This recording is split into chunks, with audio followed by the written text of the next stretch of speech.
नमस्कार, the follow up के रोजाना के इस लाइव में आप तमाम दर्शकों का स्वागत है। मैं संजय रंजन हूं और मेरे साथ फॉलोअप के स्टूडियो से मेरे सहयोगी सनी शरद भी इस लाइव डिस्कशन में मौजूद हैं। फ़ोन लाइन पर मनोज पांडे भी जुड़ेंगे। दरअसल वो लिट्टी पाड़ा अंतर्गत जो हिरनपुर का जो इलाका है, जहां पे आज चंपई सोरेन जो कोल्हान टाइगर के नाम से जाने जाते हैं, उनकी एंट्री संथाल में आज हो गई और वहाँ पे उनका आज मांझी प्रगना महासम्मेलन जो पहले से आयोजित था, उस कार्यक्रम में वो शामिल हुए और उसी कार्यक्रम को कवर करने मनोज पांडे गए थे। तो वो रास्ते में लौट रहे हैं, उनको भी जो है इस डिस्कशन में हम लोग जोड़ेंगे। दरअसल चंपई सोरेन पूरे राज्य की राजनीति में केंद्र में बने हुए हैं। नरेंद्र मोदी जिस तरीके से बतौर प्रधानमंत्री 130, 35, 40 किलोमीटर के सड़क मार्ग का यात्रा करते हुए जमशेदपुर पहुँचे और कोल्हान में जिस तरीके का कार्यक्रम हुआ, मंच पे हालांकि मोदी से एक कुर्सी बाद उनको बैठाया गया, लेकिन जो तस्वीरें निकल कर के सामने आई कि उनसे प्रधानमंत्री नरेंद्र मोदी हाथ मिला रहे हैं गर्मजोशी से, उनके बेटे बाबूलाल सोरेन से भी वो मंच पे जाकर के मिल रहे हैं। उसके बाद जो है चंपई सोरेन को लेकर के है तरह तरह की चर्चाएं हो रही है कि चंपई सोरेन को काफ़ी महत्वपूर्ण बीजेपी के लोग मान रहे हैं और ख़ास करके कोल्हान में उनकी भूमिका को लेकर के। यही वजह है कि प्रधानमंत्री 125 किलोमीटर से ज़्यादा का सड़क मार्ग से यात्रा करके जो है वो कोल्हान गए। चंपई आज कोल्हान से संथाल गए हुए थे और वहाँ पे उन्होंने मांझी प्रगना महासम्मेलन जो है किया और उस कार्यक्रम में वो शामिल हुए। इस कार्यक्रम में ना बीजेपी का कोई झंडा था, ना ही पोस्टर और ना ही कोई बीजेपी के नोन फेस यानी कि बीजेपी के कोई बड़े चेहरे, यहाँ तक कि जिला स्तरीय जो बीजेपी के जो चेहरे हैं वो भी वहाँ पे मौजूद नहीं दिखाई दिए। हालांकि इस दौरान सीता सोरेन और लोबिन हेम्ब्रम जो अब बीजेपी के हो चुके हैं, हालांकि चंपई सोरेन भी बीजेपी के ही हैं। आपको लगेगा कि आप ऐसा क्यों बोल रहे हैं कि उस कार्यक्रम में बीजेपी का कोई नेता नहीं था, तब जबकि सीता सोरेन, लोबिन हेम्ब्रम और चंपई सोरेन तो थे ही, लेकिन ये तीनों चेहरे वो चेहरे हैं जो हाल के दिनों में झारखंड मुक्ति मोर्चा से बीजेपी में गए हैं और बीजेपी का दामन थामे हैं। अब जो कोल्हान टाइगर हैं और संथाल में जो पहले से सीता सोरेन और लोबिन हेम्ब्रम हैं, इन तीनों को एक बड़ी जिम्मेदारी दी गई है और सामाजिक कार्यक्रम के तहत इनकी भूमिका तय की जा रही है कि कैसे संथाल में एंट्री की जाए और मजबूती से एंट्री की जाए, चाहे वो बांग्लादेशी घुसपैठ का मसला हो, मुस्लिम की आबादी जिस तरीके से बढ़ रही है वो इशू हो, या फिर आदिवासियों की घटती जनसंख्या। इन तमाम मुद्दों पे चंपई सोरेन आज संथाल में गए और हिरनपुर के जिस इलाके में उनका जो कार्यक्रम था, उस इलाके में जाकर के उन्होंने कई तरीके के सवाल खड़े किए। साथ ही साथ एक जो मुझे लगता है कि इस बयान से चंपई सोरेन को बचना चाहिए था, जिसमें वो यह बोल रहे हैं कि वो जब अगली दफ़ा आएंगे तो वो जन सुनवाई करेंगे, सरकार से जो है कुछ नहीं होने वाला है और सरकार से ना ही वो किसी तरीके की मांग करेंगे, क्योंकि संथाल में जो वहाँ के लोग हैं, संथाली हैं, चाहे आदिवासी हों या मूलवासी हों, संथाल उनका है और ऐसे में सरकार से मांगने का कोई वजह नहीं बनता है। वो लोग खुद यह चीज़ें तय करेंगे, यानी कि जन सुनवाई करेंगे। चूँकि पूर्व मुख्यमंत्री रह चुके हैं चंपई सोरेन, ऐसे में सवाल है कि क्या वो लोकतांत्रिक व्यवस्था पे उनको भरोसा नहीं है। लेकिन इन सब के साथ साथ सवाल ये भी है कि संथाल में जा कर के भी कोल्हान में टाइगर कैसे झारखंड मुक्ति मोर्चा को परेशान कर रहे हैं और परेशान कर सकते हैं, बीजेपी को कितना मदद पहुंचा सकते हैं। इससे पहले कि सनी से सबसे पहला सवाल पूछें, मनोज पांडे से पहला सवाल ले लेते हैं। पांडे जी, ये जो चंपई सोरेन का जो आज कार्यक्रम हुआ, उसको किस तरीके से देखा जाना चाहिए? बतौर बीजेपी नेता संभवतः उनकी पहली एंट्री हुई, लेकिन ये जो आज सभा हुई संजय, मैं आपको बता दूं, इसमें बीजेपी के कोई भी नेता शामिल नहीं हुए।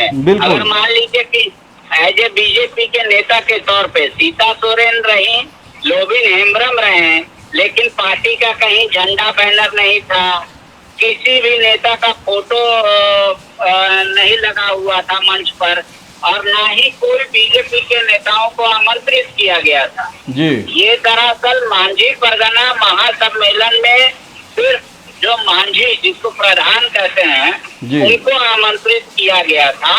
लेकिन सबसे ताजुब की बात ये है कि शायद यही कारण हो कि इतना भीड़ वहां पर देखने को मिला, और जबरदस्त बारिश के बावजूद भी कीचड़ पूरा मतलब आप कह सकते हैं कि पूरा जूता और चप्पल कीचड़ में सबका था, उसके बावजूद भी उतने अधिक संख्या में लोग पहुंचे। शायद इस वजह से भी बीजेपी का झंडा बैनर का यहाँ पे इस्तेमाल नहीं किया गया था। मंच पे जरूर जो है वो भगवा और हरा कलर का जो बीजेपी सामान्य तौर पे जो मंचे बनाती है उसमें देखने को मिलता है, वो जरूर था कलर, बस सिर्फ मंच पर। पांडे जी, एक दिन पहले आप अमर बावरी का बयान सुन रहे होंगे, जो नेता प्रतिपक्ष हैं। प्रधानमंत्री मोदी की सभा में भी खूब बारिश हुई और उस दौरान भी जो है जो मैदान है गोपाल मैदान जमशेदपुर का, वहाँ पे कीचड़ भर गया था। बावरी यह बोल रहे थे कि कीचड़ में ही कमल खिलता है। तो भले ही बीजेपी का झंडा नहीं था वहाँ पे, न पोस्टर था और न ही बीजेपी के कोई नेता थे। हालांकि ये तीनों अब बीजेपी के हो गए हैं, लेकिन बतौर बीजेपी लीडर्स संथाल के वो जो इंटीरियर इलाके हैं उसमें वो अपनी पहचान को लेकर के नहीं गए। तो क्या ये कीचड़ में कमल खिलाने की कोशिश हो रही है, लेकिन पहचान अभी छुपाया जा रहा है सामाजिक कार्यक्रम का नाम देकर के? बिल्कुल यही कह सकते हैं, वरना आप ये समझिए कि इतनी बारिश, मतलब अगर कल से बात करें तो थोड़े देर के लिए भी बारिश रुकी नहीं है। चंपाई सोरेन पहले चौपर से आना था उनको, फिर प्रोग्राम कैंसिल हुआ, पीएम का कार्यक्रम खत्म करने के बाद वो बाय रोड आए, रात में दुमका ठहरे, सुबह पाकुड़ गए, वहाँ हॉस्टल के बच्चों से मिले, उनकी पीड़ा सुनी, फिर उसके बाद सभा स्थल पे गए, और फिर भी जबरदस्त मतलब रिस्पॉन्ड उनको मिला। और सबसे बड़ी बात है कि भले ही बीजेपी का झंडा बैनर ना हो, लेकिन मुद्दे तो सारे वही थे जो बीजेपी के हैं। बिल्कुल बड़ी बात आप बोल रहे हैं पांडे जी, और आप ये बोल रहे हैं कि पोस्टर, झंडा या फिर बीजेपी के कोई बड़े लोकप्रिय चेहरे भले ही वहाँ पे मौजूद नहीं हों, लेकिन मुद्दे वही थे जो बीजेपी के हैं। तो क्या उन मुद्दों पे वहाँ पे जो मांझी परगना, यानी कि ये जो माना जाता है कि ये जो 20-25 प्रधान को अगर एक साथ किया जाए तो उनका जो नेतृत्व करते हैं मांझी परगना, वो लोग सारे लोग आए हुए थे, तो कितनी संख्या थी और क्या वो लोग रिस्पॉन्ड कर रहे थे, इन मुद्दों के साथ जुड़ पा रहे थे? 8 से 10 हजार की संख्या या उससे पहले कहीं अधिक। पूरा जो वाटर प्रूफ पंडाल एक तरीके से उसके बाहर लेकर खड़े थे, तो एग्जैक्ट तो आपको आकलन नहीं हो सकता, लेकिन संख्या काफी अधिक थी। और यूं कहे कि वो फुटबॉल मैदान जो था, उतना कीचड़ होने के बावजूद और उनकी सभा खत्म होने के बावजूद वहाँ में चाहे वो पुलिसकर्मी हो, चाहे जो लोग आए हो या कलाकार थे, स्थानीय कलाकार, उन्होंने पूरे भव्य और मतलब गर्मजोशी के साथ इनका स्वागत किया। आप मतलब थोड़ी देर के लिए ये लग ही नहीं रहा था कि ये कीचड़ है या फिर बारिश हो रही है, इतना उसकी मंच से एक एक करके संबोधन शुरू किए। हालांकि वहाँ पे मीडिया कर्मी तो ही शायद समझ में आए, इस वजह से बीच बीच में सीता सोरेन हो या चंपाई सोरेन हो, इन लोगों ने हिंदी बोला, वरना हर कोई सिर्फ संथाली में ही संबोधित कर रहा था, और सारे परगनेश के जो लोग थे वो लोग संथाली में ही कह रहे थे। पर एक बात तो समझ में आ रहा था कि जब उनकी बोली में जितना एग्रेशन झलक रहा था, गुस्सा और स्पीड जब बढ़ जा रहा था, तो सामने से भी हो की आवाज और वो जो नगाड़ा पीटने की आवाज जो होती है, वो पूरा उनको रिस्पॉन्ड कर रहा था एक तरीके से। पांडे जी, एक सवाल ये है, हालांकि इंटरनेट के दौर में चीज़ें एकदम से अंतिम व्यक्ति तक चीज़ें पहुंच जाती है, लेकिन फिर भी एक सवाल ये है कि क्या चंपई सोरेन जब वहाँ पे सभा कर रहे थे और वहाँ पे जो मौजूद लोग आए हुए थे, चूँकि अब तक उनकी पहचान जो है वो ये है कि गुरुजी के ये सहयोगी हैं और बहुत ही करीबी रहे हैं और झारखंड मुक्ति मोर्चा के नेता रहे, क्या वहाँ के लोगों को ये जानकारी थी कि चंपई सोरेन अब बीजेपी में चले गए हैं? और क्या चंपई सोरेन वहाँ जाकर के सरकार के खिलाफ कुछ बोल रहे थे, हेमंत सोरेन के खिलाफ, उनकी नीतियों के खिलाफ कुछ वहाँ पे उन्होंने बोल रहे थे? नहीं, सरकार का एक शब्द भी उन्होंने जिक्र नहीं किया, सरकार शब्द का, ना ही हेमंत सोरेन का, ना ही गुरुजी का। हाँ, लोबिन हेम्ब्रम ने अपने संबोधन में ये बात जरूर कही कि देखिए, स्थानीय नीति की बात थी, नहीं बना, नियोजन नीति की बात थी, नहीं बना, कुछ एक कम बहाली हुआ भी तो उसमें बाहर के लोग आ गए, क्या इसी के लिए हमारा झारखंड अलग हुआ था?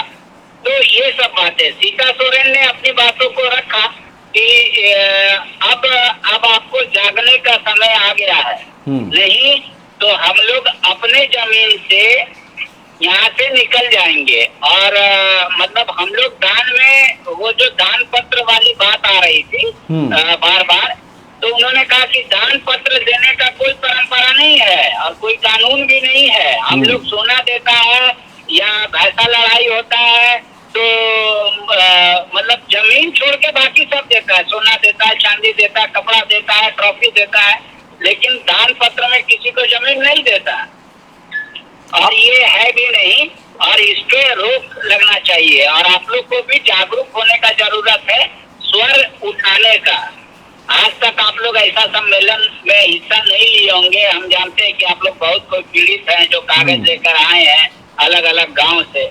तो वहाँ पे जैसे ही चंपई सोरेन सभा खत्म किए, उसके बाद जो है बहुत सारे लोग उनसे मिले जो जमीन का कागज, एसडीओ का नोटिस, कोर्ट का ऑर्डर, वो सब लेकर आए थे। कोई कह रहा था मेरा 21 एकड़ पे मुसलमान बसे हुए हैं, कोई कह रहा था कुछ।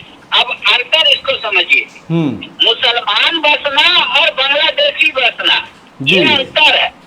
लेकिन जो यूथ है वो बांग्लादेशी कह रहे थे जी कि बांग्लादेशी बस गए हैं, और जो बुजुर्ग हैं वो ये कह रहे थे कि लोग बाहर का लोग हैं, हम नहीं जानेंगे लेकिन मुसलमान है।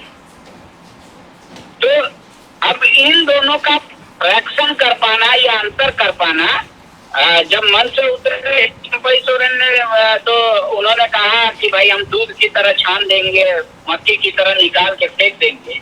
तो मैंने पूछा कि क्या आप एनआरसी लागू करने की बात करते? बोले जरूरत पड़ेगा तो जरूर करेंगे, अभी फिलहाल मेरा जमीन है, हम उसको खाली कराएगा।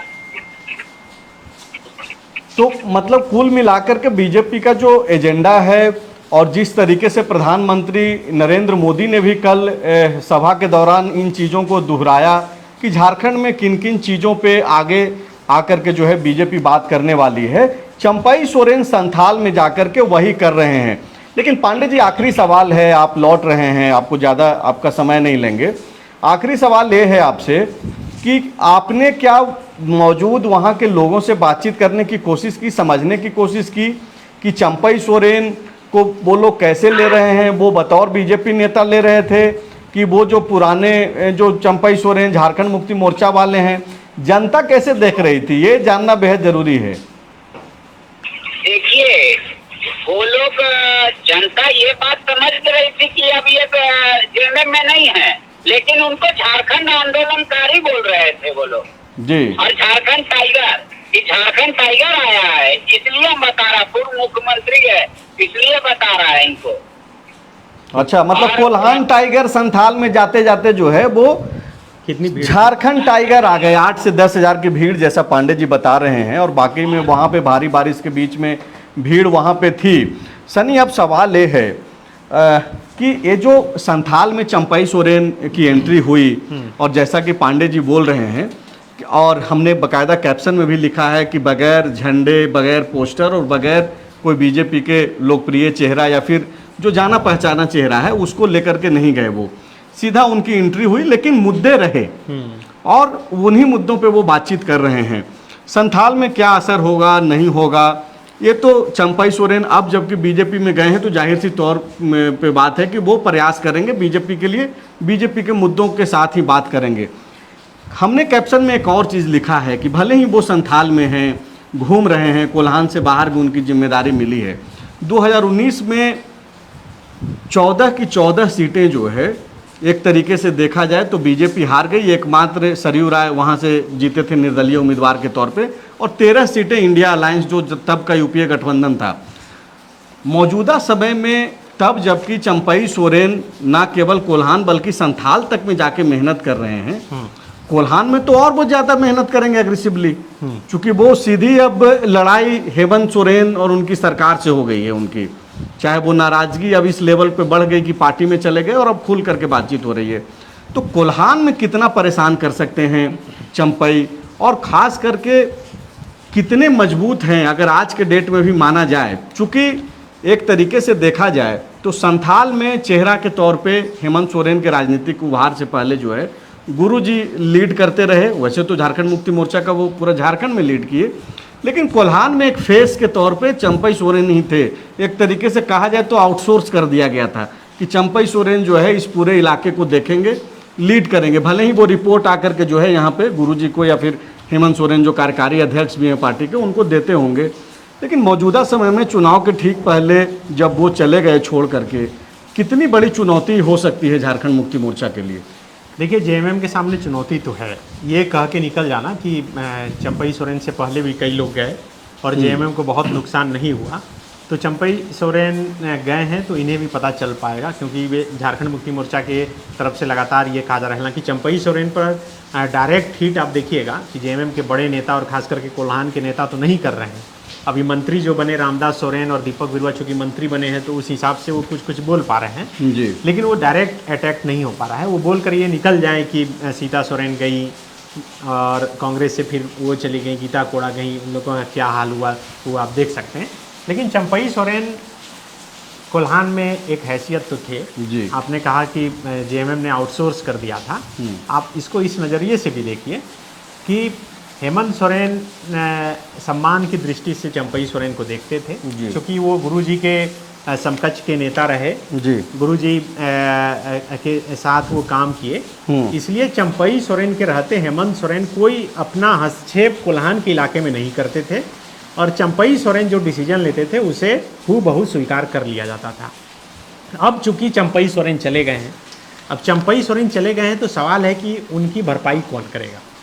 तो उसके जवाब में अगर आप ये कहते हैं कि दीपक बिरुआ हैं, जोवा मांझी हैं, अब रामदास सोरेन को बना दिया गया, तो दीपक बिरुआ और जोवा मांझी हो जनजाति से आते हैं और रामदास सोरेन कभी भी अपने विधानसभा क्षेत्र से वो बाहर निकले नहीं, तो उस हिसाब से चंपई सोरेन की भरपाई जो है वो नहीं की जा सकती। आप देखिए कि चंपई सोरेन के बीजेपी में जाने के बाद से ही जो कुछ भी हाल के दिनों में गतिविधियां दिखी है उससे लग रहा है कि कहीं ना कहीं कोल्हान के जो झारखंड मुक्ति मोर्चा के नेता हैं उस पर चंपई सोरेन हावी पड़ रहे हैं।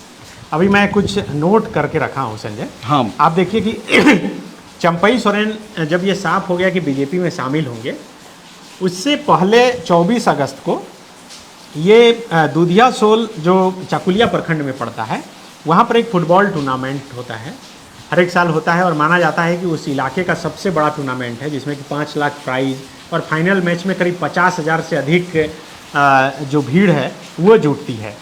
इसमें हुआ ये कि पहली बार ऐसा हुआ कि वहाँ के लोकल एमएलए को नहीं बुलाया गया, मतलब झारखंड मुक्ति मोर्चा के एमएलए को हमेशा वहाँ बुलाया जाता है, ये बहरागोड़ा लेकिन बहरागोड़ा के विधायक समीर मोहंती को उसमें नहीं बुलाया गया और चीफ गेस्ट के तौर पे चंपई सोरेन को इसमें शामिल किया गया।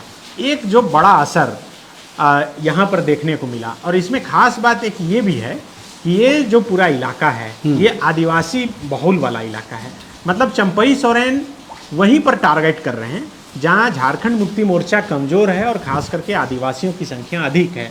नहीं, मतलब झारखंड मुक्ति मोर्चा पहले जहाँ मजबूत था अब कमज़ोर हो रहा है। चंपई को लगता है कि वो कमज़ोर कर सकते हैं। आप देखिए कि हर एक साल सबुआ हांसदा का एक कार्यक्रम होता है उनकी शहादत दिवस पर। जी। इस बार जो है 37वीं शहादत दिवस का कार्यक्रम था। ये भी चाकुलिया प्रखंड में ही आता है, बरागोड़ा विधानसभा क्षेत्र के ही, समीर मोहंती के ही इलाके में आता है। इस बार इस कार्यक्रम के लिए जो प्रेस कॉन्फ्रेंस किया गया एक सप्ताह पहले, उसमें प्रेस कॉन्फ्रेंस करके बाकायदा बताया गया कि हेमंत सोरेन जो है वो मुख्यमंत्री हेमंत सोरेन चीफ गेस्ट होंगे। लेकिन कार्यक्रम से ठीक एक दिन पहले फिर बताया गया कि नहीं, हेमंत सोरेन किसी कारणवश नहीं आ पाएंगे, बल्कि कल्पना सोरेन उनकी पत्नी और गांडे की विधायक वो आएंगी। लेकिन कार्यक्रम के दिन हेमंत सोरेन नहीं आए, कल्पना सोरेन नहीं आए। इसकी वजह ये बताई गई, कई मीडिया रिपोर्ट्स इसमें चले भी, कि चंपई सोरेन के लोग जो है उसमें शामिल हुए, चंपई सोरेन खुद शामिल हुए और 2500 से अधिक बाइक रैली के साथ वे वहाँ पर पहुँचे थे।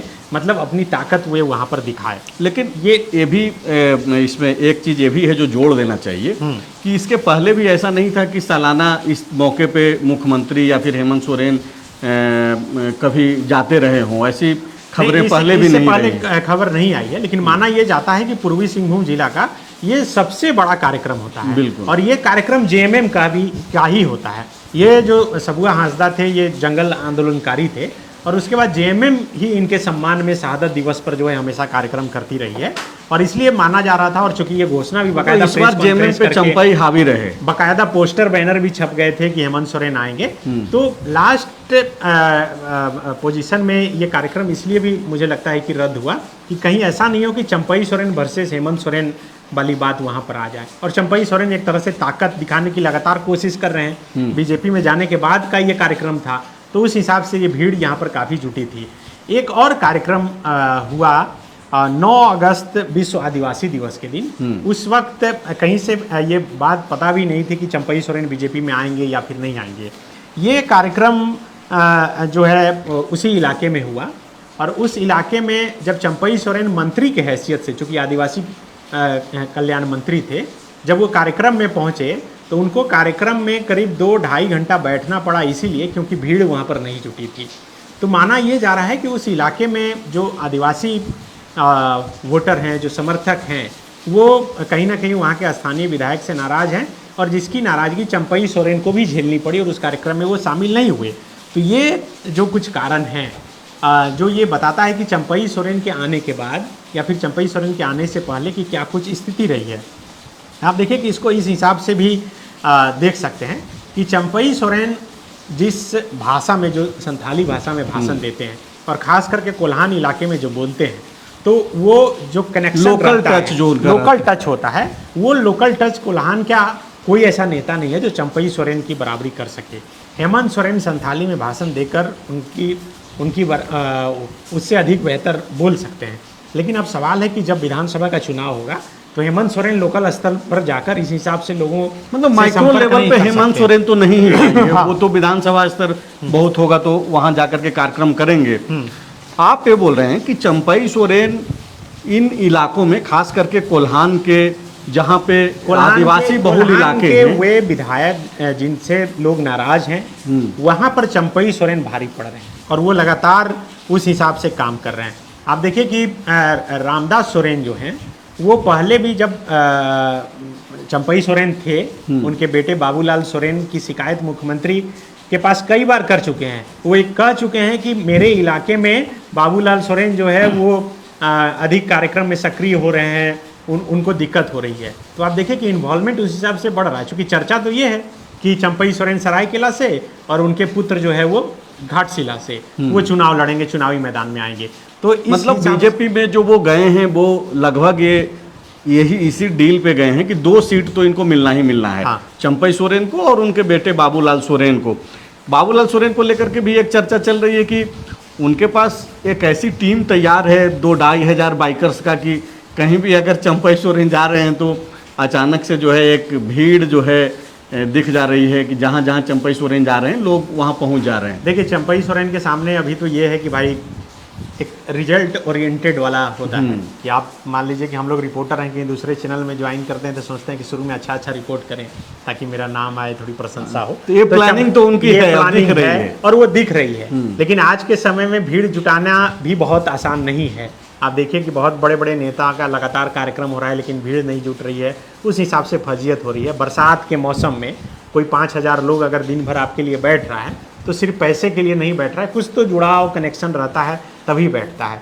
लेकिन संजय, यहाँ सवाल ये है कि चंपई सोरेन के जेएमएम छोड़कर बीजेपी में शामिल हो जाने से अगर झारखंड मुक्ति मोर्चा के माइक्रो लेवल का जो मैनेजमेंट है उस पर असर पड़ रहा है। बिल्कुल असर पड़ेगा। इसको ऐसे आप देखिए सनी कि लोग यह बताते हैं, जो वहाँ के जो पुराने लीडर्स हैं या फिर जो जर्नलिस्ट हैं, वो लोग बताते हैं कि कोल्हान में चंपई सिर्फ चेहरा नहीं थे, बल्कि स्थानीय स्तर के जो चुनाव होते हैं, चाहे वो जिला परिषद का हो, मुखिया का हो, इस टाइप के चुनाव में भी वो तय करते थे कि कौन किस इलाके से चुनाव लड़ेगा। और ना केवल वो सरायकेला में बल्कि कोल्हान के ज़्यादातर इलाकों में। तो वो एक तरीके से झारखंड मुक्ति मोर्चा के चेहरे के तौर पे थे। अब जो नीचे से लेकर ऊपर तक की उनकी जो एक टीम खड़ी है, जैसा कि बताया जा रहा है कि सरायकेला में ज़्यादातर जो झारखंड मुक्ति मोर्चा के जो संगठन के लोग हैं उसमें से भी एक बड़ा चंक जो है बीजेपी के साथ चला गया है, चंपई सोरेन के साथ। देखिए, या तो चला गया या फिर उनके खिलाफ कुछ बोल नहीं रहा है, क्योंकि उन्हें पता है कि चंपई सोरेन सिर्फ सरायकेला के विधायक भले ही थे, लेकिन किस हिसाब से कोल्हान के सभी, अगर किसी दूसरे विधानसभा, चाहे पोटका की ही बात कर लें, पोटका का हो, बहरागोड़ा का हो या कहीं का भी हो, वहाँ के भी जो प्रखंड अध्यक्ष हैं, जिला अध्यक्ष हैं, उन्हें कोई शिकायत होती तो वो चंपई सोरेन के द्वार पर ही आते थे। और उनको, चंपई सोरेन को पता है कि किसकी समस्या और कौन सी बीमारी का क्या इलाज है और उसकी दवा क्या है। तो उस दवा की जानकारी रखने वाले की कमी खास करके कोल्हान में है। तो सवाल है कि ये जो कमी हो रही है चंपई सोरेन के बाद, जो बड़ा वैक्यूम हो गया है, इसका समाधान क्या है? चूंकि तो इन सब चीज़ों पे जो आप बता रहे हैं सनी, आप दरअसल उन चीज़ों को इंगित कर रहे हैं जो यह जेएमएम भी सोच रहा होगा। झारखंड मुक्ति मोर्चा के जो स्ट्रेटजिस्ट हैं वो लोग भी यह सोच रहे होंगे कि कैसे जो है इन चुनौतियों से निपटा जाए। आप चूंकि समस्या गिना रहे हैं, समाधान क्या दिख रहा है? चूंकि झारखंड मुक्ति मोर्चा भी प्रयास कर रहा होगा, क्या लगता है कैसे झारखंड मुक्ति मोर्चा निपटने की तैयारी में होगा? देखिए, चंपई सोरेन के जाने के बाद लगातार भारतीय जनता पार्टी के नेताओं की तरफ से ये कहा जा रहा है कि 7 से अधिक सीटों का फायदा होगा, मतलब आधे से अधिक, क्योंकि जो पूरा साफ है। तो उनका दावा इस हिसाब से है क्योंकि बीजेपी मान के चल रही है कि जो जनरल वोट है, जो गैर आदिवासी वोट है, वो तो मेरा ही है। और उसके बाद आदिवासी वोटर, खास शहरी वोटर और आदिवासी वोट चंपई सोरेन के जरिए जो है हम उसमें ज़रूर सेंधमारी करेंगे और उसके बाद जो है सीटें निकालना आसान हो जाएगा। तो झारखंड मुक्ति मोर्चा के सामने ये ऑप्शन खुला है कि जो खास करके गैर आदिवासी चेहरे हैं उस इलाके के, जो जिन्हें अपनी तरफ खींचकर उस वैक्यूम को भरा जा सकता है। और जो एक कोल्हान के इलाके में आज के डेट में चंपई सोरेन के चले जाने के बाद जो एक माहौल बना है कि कोल्हान में बड़ा झटका लग गया, तो कोल्हान में और पॉजिटिव क्या हो सकता है? मतलब नॉन ट्राइबल्स वोट पे भी जो है काम करना पड़ेगा। सन्नी ये बोल रहे हैं कि जो झारखंड मुक्ति मोर्चा का जो कोर वोटर्स आज के डेट में है यहाँ पे, जैसा कि ट्राइबल्स हैं, मुस्लिम हैं, क्रिश्चियन हैं, आमतौर पे यह माना जाता है और लगभग स्पष्ट है कि ये सारे वोटर्स जो हैं झारखंड मुक्ति मोर्चा और इंडिया अलायंस के हैं। बीजेपी क्या कर रही है? बीजेपी यही कर रही है कि ट्राइबल्स को किसी तरीके से जो है ट्राइबल्स वोटों में सेंधमारी की जा सके। चंपई सोरेन हो, बाबूलाल मरांडी हो, अर्जुन मुंडा हो, इन तमाम चेहरों को आगे ला करके कोशिश यही है। कोल्हान में मधु कोड़ा हो, आप देखिए कि भ्रष्टाचार पे नरेंद्र मोदी बात कर रहे हैं और उसी मंच पे मधु कोड़ा मौजूद हैं। तो मसला सिर्फ भ्रष्टाचार का नहीं है। भ्रष्टाचार का अगर मुद्दा है भी तो तुम्हारा भ्रष्टाचार वर्सेस मेरा भ्रष्टाचार वाला मुद्दा है। मुद्दा यह है कि वोट कैसे आए, और इन्हीं चीज़ों पे जो है सारी राजनीतिक पार्टियां, ना केवल बीजेपी बल्कि झारखंड मुक्ति मोर्चा हो, कांग्रेस हो, राजद हो, सारी पॉलिटिकल पार्टियां जो है वो लगी हुई है। और बीजेपी जिस तरीके से प्रयास में है कि ट्राइबल्स वोटों के भीतर कैसे सेंधमारी करें, और वही जो है एक वजह बन सकती है कि एनडीए की वापसी हो जाए। और इसको काट के तौर पे अगर देखा जाए, जैसा कि सनी बता रहे थे कि अगर कोल्हान में चंपई सोरेन नुकसान करता हुआ अगर थोड़ा बहुत ही अगर दिखाई दे भी रहे हैं, तो उसको साधने के लिए आपको नॉन ट्राइबल्स वोटों पे और जो दूसरे जो लीडर्स हैं उनका जो है अभी से शुरू कर देना होगा। और वैसे चेहरे जो थोड़े प्रभावकारी हो सकते हैं उन्हें अपनी ओर लाना होगा। क्योंकि आप देखिए कितनी अच्छी स्ट्रेटजी है बीजेपी की कि चंपई सोरेन जो कोल्हान के नेता के तौर पे अब तक स्थापित रहे, कोल्हान में संथाली नेता, और वो संथाल अब जा रहे हैं, मैं उसी अपने आप को पीड़ित भी बता रहे हैं और बकायदा बीजेपी के उन मुद्दों को इस तरीके से ले जा रहे हैं कि जहां पे बीजेपी का झंडा का अगर एंट्री नहीं है, जैसे मुख्यमंत्री हेमंत सोरेन और झारखंड मुक्ति मोर्चा के लोग दावा करते हैं कि गांव में नहीं घुसने देंगे, ठीक है। मैं वही बता रहा था संजय, देखिए ये जो मांझी परगना का जो कार्यक्रम था, ये संथाल जनजाति का एक स्वशासन व्यवस्था है जो सदियों से चला आ रहा है, और इसमें कई कैटेगराइज है कि कैसे 10-20 गांवों को मिला के एक संगठन बनाया जाता है और उसका हेड कौन होता है। आपको याद होगा कि हेमंत सोरेन ने मांझी और परगनेत को सम्मानित भी किया था। तो इस हिसाब से इस हिसाब से एक व्यवस्था है।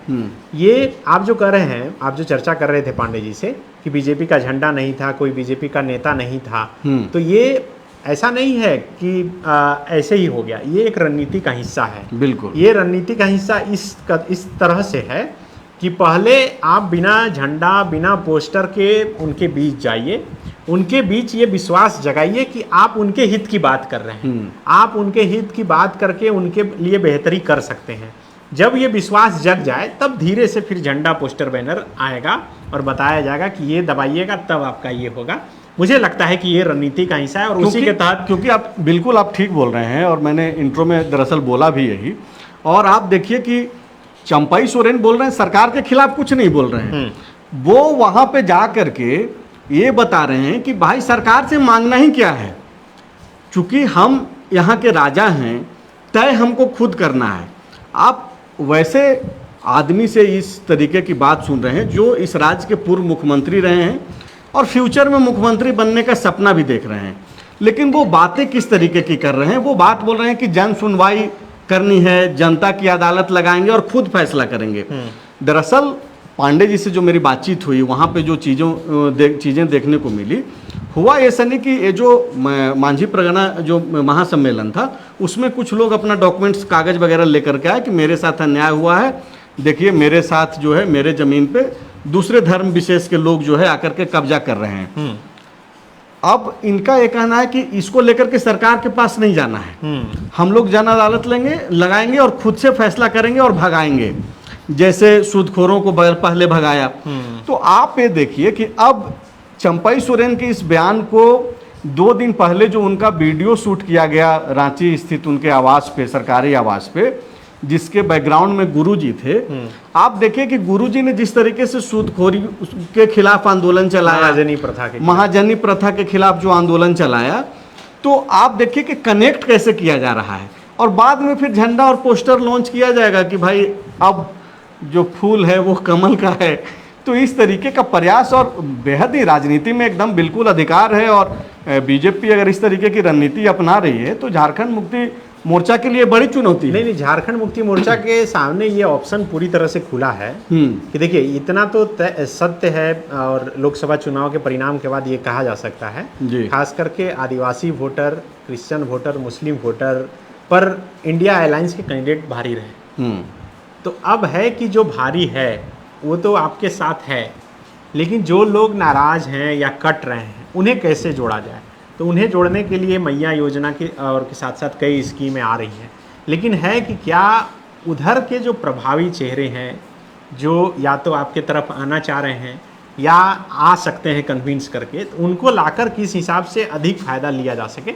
मुझे लगता है कि ये रणनीति का अगर हिस्सा हो तो फिर जिस राह पर जिस हिसाब से बीजेपी चल रही, क्योंकि बीजेपी को पता है कि जो गैर आदिवासी वोटर हैं उनमें ज़्यादातर पर पकड़ जो है बीजेपी के उम्मीदवारों की है, लेकिन आदिवासी वोटरों पर पकड़ कमज़ोर है। और यही वजह है कि देखिए सारी रणनीति आदिवासी वोटरों पर पकड़ बनाने को लेकर ही है। जो 28 एसटी रिजर्व सीट है उस पर फोकस करके ये काम हो रहा है। लेकिन सवाल है कि झारखंड मुक्ति मोर्चा क्या 28 के अलावे जो और अनरिजर्व सीट है, जो एसटी और एससी रिजर्व सीट जो जनरल सीट है, उस पर फोकस करके क्या कुछ रणनीति है, कैसे काम हो रही है।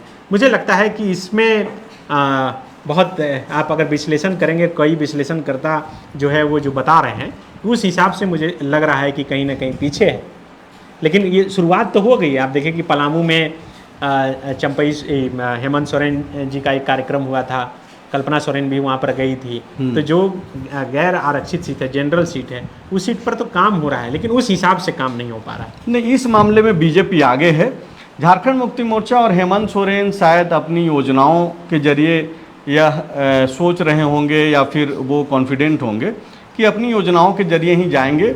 खास करके मुख्यमंत्री मैया योजना हो या फिर जो दूसरी योजनाएं, आप देखिए कि लगातार विज्ञापन के जरिए भी सरकार लगातार बता रही है कि हेमंत सोरेन की सरकार ने क्या क्या किया है। तो बहरहाल हम लोग बातचीत आज कर रहे थे आज के लाइव डिस्कशन में कि कैसे कोल्हान से चल करके संथाल में टाइगर की आज एंट्री हो गई। लेकिन सबसे खास बात यही रही कि बीजेपी में जाने के बावजूद, बीजेपी के हो जाने के बावजूद संथाल में एंट्री के दौरान चंपई सोरेन के साथ न बीजेपी के झंडा दिखा, न पोस्टर दिखा, न बैनर दिखा और ना ही कोई बीजेपी के नेता दिखे। दरअसल सामाजिक कार्यक्रम और मुद्दों को आधार बना करके चंपई सोरेन एक बड़ा टास्क संथाल में बीजेपी का पूरा करने की कोशिश में लगे हुए हैं। अब इसमें कितना सफल हो पाते हैं वो तो चुनाव परिणाम बताएगा। लेकिन इस तरीके की जो भी खबरें हैं, जो पॉलिटिकल जो एक्टिविटीज़ हैं, वो फॉलो अप पे हम लोग रोज़ाना इस लाइव में जो है लेकर के आते रहेंगे और तमाम दूसरी बड़ी खबरें भी जो है फॉलो अप के जरिए आप तक पहुंचाते रहेंगे। अब तक आप लाइव में बने रहे, इसके लिए आपका शुक्रिया। थोड़ा शेयर वेयर कर दिया कीजिए ताकि और ज़्यादा से ज़्यादा लोग देख सकें।